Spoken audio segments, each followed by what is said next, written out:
क्या विधानसभा चुनाव से पहले ही दो टुकड़ों में बंट गया एनडीए? ऐसा क्या कहा जीतन राम मांझी ने जिससे बिहार की राजनीति में भूचाल आ गया? क्या मांझी नहीं लड़ेंगे एनडीए के साथ रहकर चुनाव? बिहार विधानसभा चुनाव में अब कुछ ही महीने का वक्त बचा है, लेकिन एनडीए गठबंधन अंदर ही अंदर दो फाड़ होता नजर आ रहा है।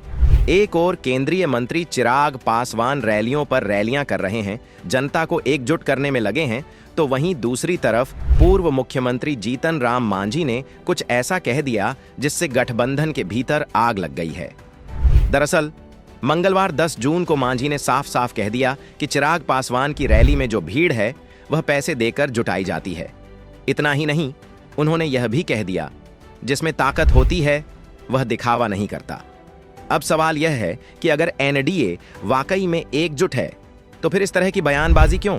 राजनीतिक विश्लेषक अरुण कुमार पांडेय कहते हैं कि यह सिर्फ निजी कटुता नहीं है, यह एनडीए की अंदरूनी कमजोरी और ढहते तालमेल का संकेत है।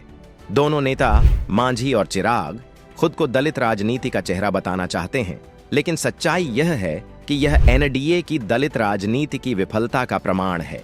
एनडीए ने हमेशा दलितों के नाम पर वोट मांगे, लेकिन आंतरिक कलह और जातिगत वर्चस्व की लड़ाई ने साबित कर दिया है कि यह गठबंधन अब जनहित नहीं, सिर्फ सत्ता की भूख में फंसा एक ढांचा बन चुका है।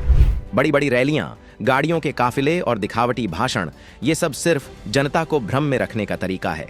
लेकिन जीतन राम मांझी का बयान अब एनडीए के काले सच को सामने लाता है।